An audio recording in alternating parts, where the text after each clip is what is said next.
Hi, friends. This episode of the Cozy Lung Lounge is brought to you by Hootenanny Joy, where your health and wellness take center stage.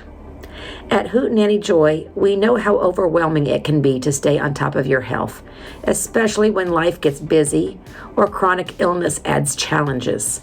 That's why we've created self-study programs designed to meet you right where you are. These programs are simple, flexible, and packed with tools to help you thrive. And they come with something extra, access to a live health coach. That's me, to guide you every step of the way. Whether it's improving your sleep, learning to nourish your body, or managing stress, our programs combine proven science with practical, real-life strategies. You can work at your own pace, get the answers you need during coaching sessions, and feel confident you're making progress. Ready to take that first step?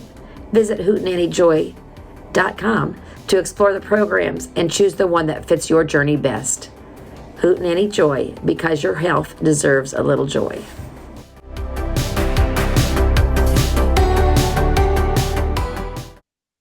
Hello, everyone. Welcome to the Cozy Lung Lounge. We are here tonight talking about breathing better at night. I'm so excited about that because I also have a side interest in sleep. My oldest is a registered sleep technologist, so I just love all kinds of things about breathing at night. We're going to talk about tips for restful sleep with lung disease. Hi, Kelly here. Hey, it's Amy. So Kelly and Amy, what do you think about sleep? Do you sleep well at night? Do you not sleep well? And how does that affect the rest of your day? Well, I know for me, if I don't get my sleep, I'm really cranky and I don't feel like doing much of anything the next day. And I'm not a good napper. If I take a nap in the afternoon to try to catch up on sleep, that just doesn't seem to do it for me. I just feel even more tired. And I know that studies have shown that you can never actually catch up on sleep that you've lost anyway. So it's really important to set up your sleep environment so that you get all the rest that you need. I have to admit, my sleep schedule is terrible. I am a night owl, and I love to stay up till 2 or 3 in the morning, but then I feel horrible the next day and I can't do anything till like noon other than work because I have to. But that's definitely something that I'm working on right now. I'm actually trying to slowly shift my sleep schedule. I've tried to start being in bed by 11:30, so I'm asleep by midnight. And then I'm going to do that for a week or two and then transition it 30 minutes early. So it's a slow transition, but that's actually something I'm actively working on right now because it's not good.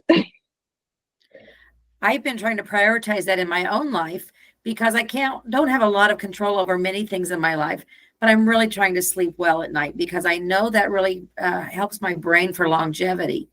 And there are studies, 5.5 hours sleep, 6 hours is really kind of the minimum. Everybody has a different sleep wake cycle. But, if you're getting less than 6 hours of sleep, you kind of feel like you're hung over. You've had a long bender. And there's a lot of those kinds of symptoms. I get lots of headaches and other kinds of fatigue. But we're here in the Cozy Lung Lounge, so we want to talk more about how does sleep affect lung disease. So let's talk first about common sleep disturbances at night. What might some of our listeners have going on? Well, I think the hardest one, well, they're all hard. I shouldn't say that, but the somebody who wakes up because they're coughing. It's not something you can just suppress or go back to sleep right afterwards. If somebody wakes up because their coughing is keeping them awake, that could be any number of things. It could be sinus drainage. It could be you're short of breath. You're in bronchospasm. It could just be the position that you're in. It could be your room is dusty. There's any number of things. But I know a lot of my patients tell me that they wake up at night coughing. They just wake up coughing. And another thing to look for when you think about coughing in your sleeping environment is if you have a really high fan speed. So I know that used to make my throat dry out and make me wake up coughing is because my throat was so dry because I had my ceiling fan going way too fast. And so that's another one with coughing to look for. Those of you with asthma, you might be familiar with some of these symptoms. I'll get people that come into the pulmonary function lab and they deny they have asthma, but every time I talk to them, do you cough at night? Do you wake up? Those sorts of symptoms are very, very indicative of asthma. So if you've not had a diagnosis of that, talk with your lung doctor or your primary care about getting tested for asthma. Many times you'll get a rescue inhaler to help with that, but controller medicines may be more helpful. Isn't that right, Kelly? I think if you do have asthma and you're waking up in the middle of the night with any kind of breathing problems, then I would say your baseline regimen is not doing it for you. You need to go back to your doctor. But if, like Gina mentioned, you've never been diagnosed with asthma, but you're having those same kind of symptoms, I would definitely suggest going and getting tested. You'll do a simple spirometry pre and post bronchodilator just to see what happens. But one thing about those same symptoms, whether you have asthma or not, is just sleeping in a room that's dust free. I know a lot of patients that I talk to, their cats and dogs sleep with them, or they have birds that sleep in the same room. They have carpeting. They have all kinds of curtains hanging and things that are just dust harborers, for lack of a better word, and just really going through and clearing out all of the things that collect dust out of the room. And I'm not suggesting a total remodel, but ripping out the carpet and putting in, hardwood floors or something like that, that's easily to just take a wet mop at night, will really help you tremendously. Amy, you had a story about your childhood restrictions on dust.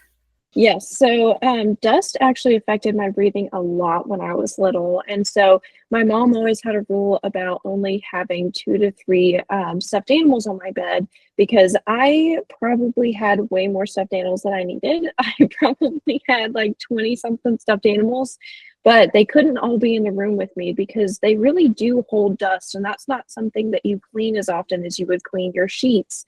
And so they would hold dust, and then that would really affect my breathing and make me wake up coughing, sneezing, feeling really uncomfortable. So that was an important rule in my household when I was little, that would help me quite a bit. So even like throw pillows, if you love pillows and you've got lots of decorative pillows on your bed, just be careful about how many you have, because sometimes you wouldn't even think about it, but they could be holding dust, and it may not be something that you clean as often.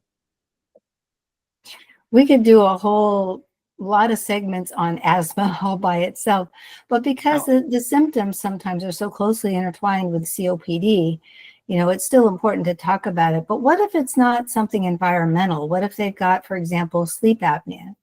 So sleep apnea is very, very common in the United States, more and more common all of the time as we get to be a larger population, larger bodies. Short, fat necks like mine definitely have more risk for sleep apnea. And what sleep apnea is, it's when you stop breathing in the middle of the night. So you're going along breathing, and then your soft tissues in your neck kind of fall back, and it obstructs your airway. And you'll hear things like snoring, which is okay.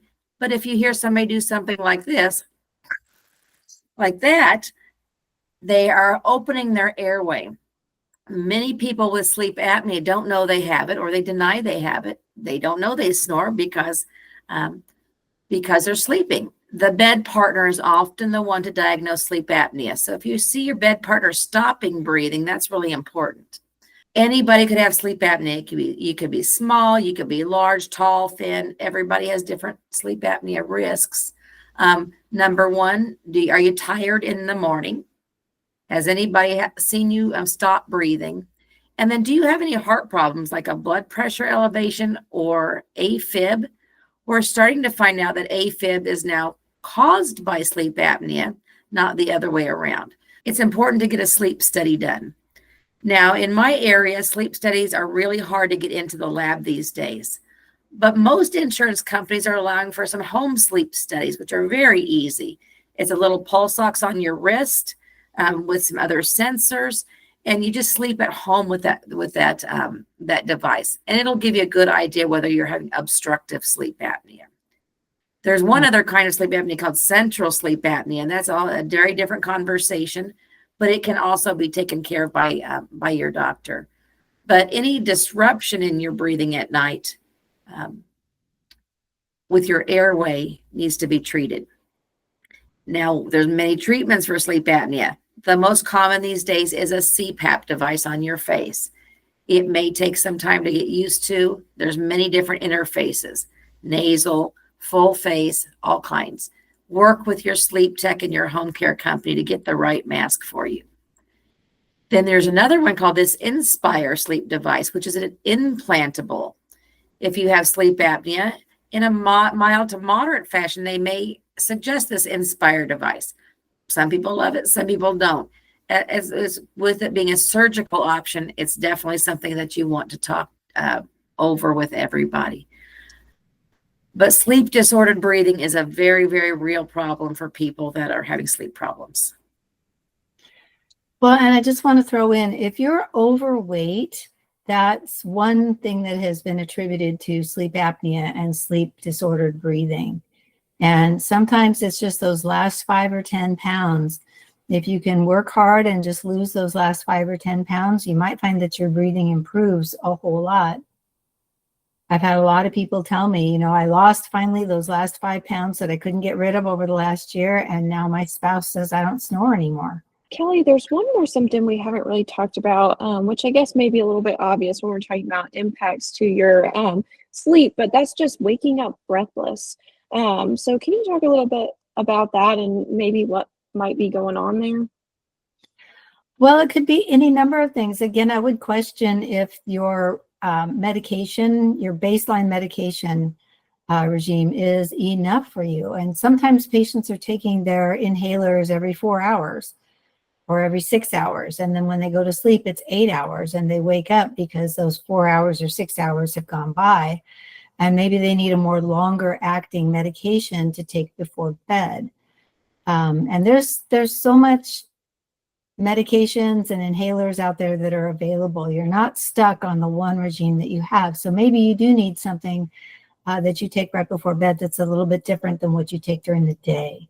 There's nothing wrong with that. But waking up breathless a lot of times is just, it's been 8 hours or however long it's been since the last inhaler or nebulizer that you took. It could also be anything that's in the room. Amy, you mentioned having the fan on too high. It could be just that you're dry. You've got a fan going, or you've got, even in the winter, if you've got the heat going, and that night, if your air conditioner runs at night, you've got those dry air coming in all the time. So a humidifier might help you. Try one of those little nightstand humidifiers and see if that helps you sleep through the night all the way through. You may want to change up your medication routine. So if you have a 24-hour inhaler, try it in the morning, try it before bed, see which dosing schedule works best for you. You may want to, somebody may want to take it at midnight if you really have some problems and you're a late night person. So play around. It doesn't have to be taken at 8 a.m. A 24-hour med can be taken once a day whenever it's convenient and best for you. Sleep affects your overall health. So it doesn't just affect, just feeling tired in the morning, but like our last episode, it can really cause some chronic fatigue if you're not sleeping well on a continuous basis. It's also better for your brain health, better for your heart health, and really just your overall well-being to make sure that you have a really good sleep schedule. And that's why I'm working on mine right now. But it's really important to keep track of these things.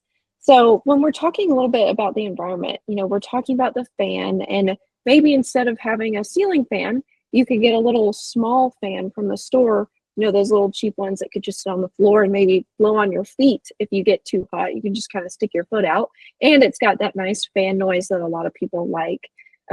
So are there any other environmental suggestions other than kind of what we've talked about so far that you guys would recommend? I love having just a cold, I'm in Illinois, so a wash rag, but a cloth on your head, just a cool rag sometimes is very helpful at night, especially summertime. If it's hot in your room, that could help. It could help with some relaxation, but just having that different temperature sometimes is very helpful. The only last thing I would add is taking a shower at night rather than in the morning. If you don't like to shower at night, take a wet washcloth and just run it through your hair, because our hair collects dust and dirt all day long when we're out and about. And just taking a damp washcloth and just running it through your hair, getting all the dirt and dust out of your hair, because it's right there where you're breathing. But if you can shower at night and shampoo and just get all the dust and the day off of you, sometimes that'll help you sleep through the night. And also your environment, you're clean, getting in clean sheets. And I know it's really, really hard to do sometimes, but keeping your pets off of your bed. Living with a chronic respiratory condition doesn't mean giving up the things you love to do. At BluZone Health, we're here to help you breathe easier and rebuild your strength. Our online cardiopulmonary rehab program offers tailored exercises, self-management training, and expert support from certified respiratory therapists. Accessible anytime, it's designed to reduce breathlessness, improve lung function, and empower you, all while connecting you with a supportive community. Visit BluZone.health and take the first step towards stronger lungs and a healthier future. BluZone Health. Breathe better, live better. And I think just having a good cleaning regimen, we're not always the best about that. Sometimes life gets busy, but making sure that you kind of stay up to date with dusting, vacuuming, making sure your sheets are washed. And I wash my comforter as well. Not all the time, but some people may prefer something like a duvet where it's got a cover on it. So you can actually take the whole cover off and wash it a lot easier to make sure that it's always cleaner for you. I recommend a duvet cover, definitely. Taking it off and putting it in is sometimes kind of a pain. You don't have to. You could just lay it on top. That'll collect all the dust coming off of the ceilings, and then you just pull it off and wash it. But the comforter itself should be washed every so often.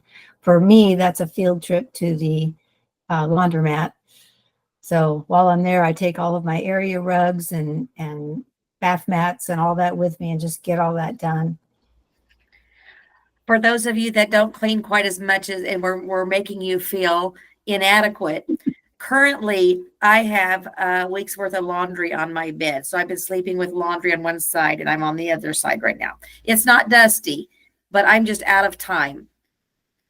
But I don't want to spend an extra hour folding those when I need to get some sleep. So I've been kind of juggling a lot this week. So don't feel like it has to be perfect all of the time. Sometimes you can kind of work around some challenges you have and still try to get the best night's sleep you can. Going to bed at the same time and waking up at the same time is very important for your circadian rhythm and your biology. All your little cells in your body, you hear a lot about mitochondria. They also all rely on circadian rhythm. So trying to get up and down with the sun is really the best option. That doesn't work for everybody depending on your needs. But yeah, trying to go to bed with the sun and get up with the sun is really a good thing. I know a lot of you wear oxygen at night. If you wake up with morning headaches, that very well could be an indication that you need oxygen at night. Anybody have thoughts on oxygen prescriptions? Well, the only way to figure that out is to do the overnight sleep study. Not the one with the EEG and all that, but just the simple one that you take home a pulse oximeter, and in the morning they plug in the chip or whatever's in the pulse oximeter and see how many episodes of desaturation you had at night. And then your doctor will prescribe an oxygen level. A lot of people don't like to sleep with oxygen, but once they get used to it, they say, oh my goodness, I had no idea. I had the best sleep of my life. So many people have 3 different oxygen prescriptions. One at rest, one with exertion, and the 3rd level at night. And it is important to know all 3 of those because your body is doing very different things at all 3 times of the day. Now, if the oxygen doesn't fix your problem and you're obstructing, that's when you would get the CPAP because those treat different problems. But many people with lung disease will start on oxygen at night long before they have to wear it out in public during the day. We talked a little bit last episode about sleeping positions, and we talked briefly about a wedge pillow and piling up pillows and things like that. But depending on your stage of COPD, I've had patients that sleep sitting straight up, or they get a I don't know what do you call, Gina, those rolling tables in the hospital, the little bed tables that are on wheels, whatever those are Over called. the bed table. Over the bed table. Thank you. They've taken over the bed table, put 2 or 3 pillows on that, and just lean over and sleep that way. Because that's the only position that will actually spread the rib cage and drop the diaphragm and let them get a deep breath. And it's something I suggest to patients all the time. It's like they'll say, "Oh, I sleep on 5 or 6 pillows, and it just I just feel like I can't get a breath, and I optimize my medications, and did everything right." Okay, let's sit you up even further then. And sometimes your insurance, I'm not sure about Medicare, but sometimes it will pay for those over the bed rolling tables. And just try it. Just try how many pillows does it take for you to just crash over in front of on top of one of those tables.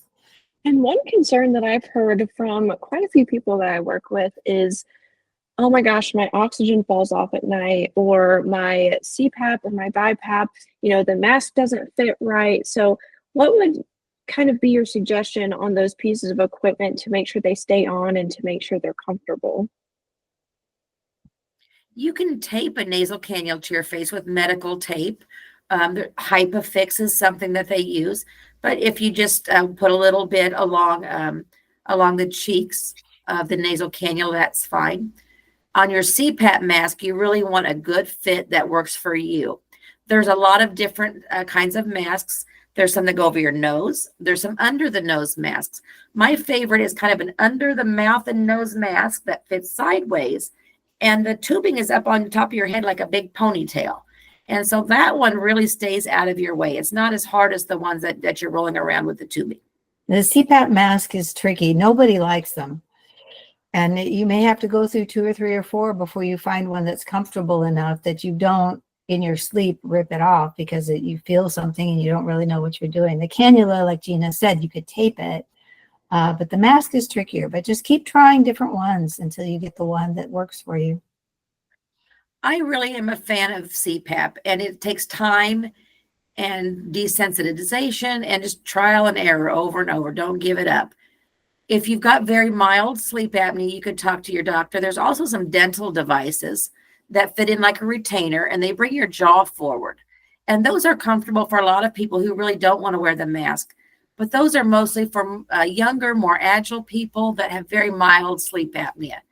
Sometimes people wear the dental device and some CPAP if they need that much.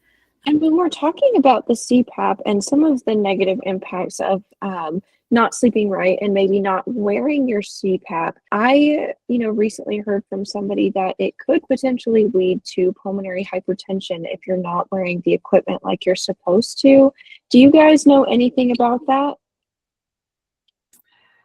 I don't know anything about studies and a link, but it would make sense because what happens if you're desaturating at night and you don't know that you are, every time you let your oxygen saturation go too low, your heart has to make up for that, if you will. Your heart has to work a little bit harder to pump the existing oxygen around until you wake up just enough to take that deep breath and come out of the apnea. And so if you do an overnight sleep study and that's happening to you over and over and over again, I forget what the threshold is, Gina, you probably know, 20 or 30 times a night. Five is it? per hour.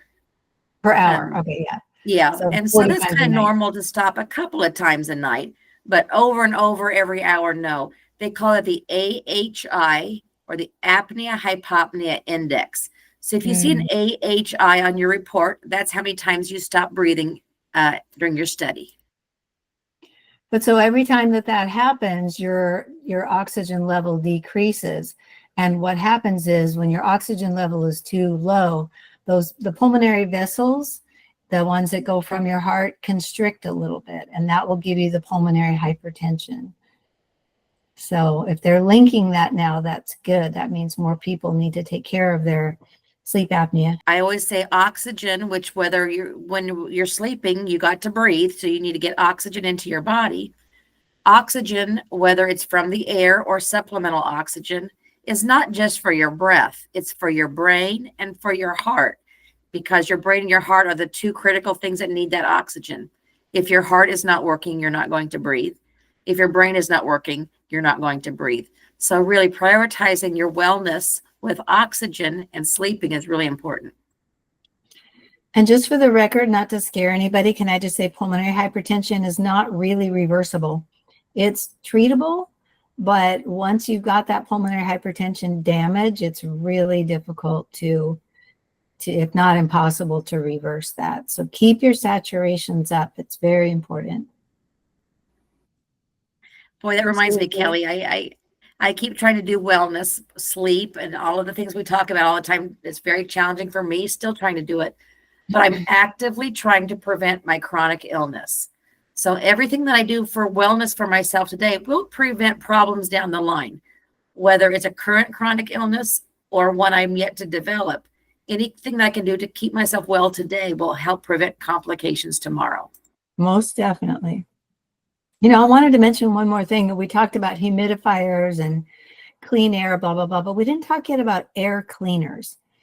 And if you live in a place like I do that's really dusty, I mean, when the wind blows here, I don't know how this happens. When the wind starts blowing here, I close all my windows, I turn on the fan, and I get up in the morning and I can feel the dust on the floor. I don't know how it gets in, but it does. So I run an air cleaner during the day, and I run it on high all day long, just to get the dust and the silt and whatever else it is that's in the air out. So when at nighttime, I can turn it on low or turn it off. And at least I feel like I'm starting out with a room full of very clean air. And you want to make sure you get an air cleaner that's got a HEPA filter, HEPA rated, and change that filter a lot. That's actually what I use as my white noise at night now, is a small little air filter, and I run it every single night when I sleep. I turn it on about 30 minutes before I go to bed. And it's a great white noise for me. It's better than the fan that dried out my throat. And it's really just, I've noticed made a really good impact with my breathing at night. I do have 2 pets, so it helps with the dander, it helps with the dust, and just making sure that my air quality is a little bit better at night. And if you have an HVAC system in your house, you can run the fan by itself without running the heat or the air conditioning. Just running the fan and making sure that all your filters, we have 3 filters in this house, a great big one for the intake, another intake in our room, and then a smaller one that's inside of the vent that pulls the air up. And just making sure you change those filters often. But just running the house fan without air conditioning or heat can help circulate that air, and that filter, those big filters, will trap a lot of the dust. And I know in one of our episodes, we talked all about self-care. I think it may have been episode 5. And that kind of ties back to one last thing that we haven't really talked about when it comes to sleep, which is making sure that you have a good bedtime routine. So as you're trying to go to sleep, a lot of people, if you're like me and you're a little bit of a night owl, you struggle to go to bed at a decent time. It's important to have a good nighttime routine.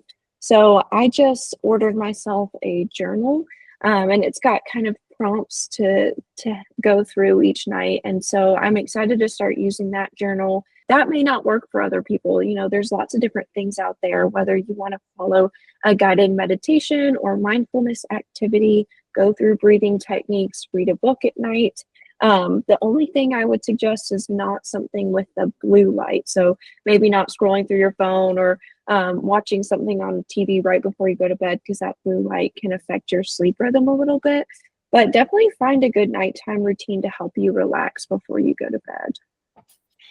And there's a lot of, if you do listen to nighttime meditations, for example, on your phone, make sure that you've got your phone. If you go on YouTube, you can download those meditations so that you can turn your Bluetooth off, because you don't want your phone with Bluetooth on sitting right next to you. That's not good for you. But download that meditation. There's a lot of sleep meditations with what they call black screen, so the light's not coming off of your device. So that can sit right next to you. Turn the wireless and the Wi-Fi off so that it's not sitting right next to your brain, and you can listen to those sleep meditations. And the other thing I just learned the other day is if you subscribe to Sirius XM in your car, they now have a sleep channel. So it's not available in your car. You have to do it on your phone. or on your tablet or your device or whatever, but you can go to the SiriusXM app and find the sleep channels. And it's just, some of it is background noise, some of it is sleepy time music, some of it is whatever. But if you have that benefit and you have SiriusXM, that's there. That's good to know. I hadn't heard about that before. I think we've covered a whole lot of things about energy and sleep and clean air and routines and medication that'll get you through the night. For our listeners, if you missed anything, put it in the comments and we'll make sure we get to it. If you really start to notice a lot of fatigue, you notice yourself waking up coughing or breathless, or if your partner tells you that you snore all night long, it may be something to consider to look at, especially if you're feeling like you may be really fatigued and just not feeling well, maybe waking up with headaches. Make sure to keep an eye on that, because sleep is so important for your overall well-being and for your health physically and mentally. So make sure that you have a good sleep routine and that your sleep is as good as it can be. And keep an eye on that. And if you do ever have any concerns, don't be afraid to reach out to your doctor for help. I think we've done a lot of great work today, ladies. Thank you so much. Thank you, and we will see you on the next episode. See you next time. Hi, I'm Kelly, a registered respiratory therapist with BluZone Health. Do you feel breathless much of the time? Are you unsure of how to manage your breathlessness? Is it keeping you from doing all the things that you would like to do? I'm here to help you learn to work with your healthcare team to come up with a plan that will work for you. There are lots of tools, tips, and tricks and breathing exercises that you can do now that will help you breathe easier and more effectively. I look forward to joining you on this journey and empowering you to breathe better.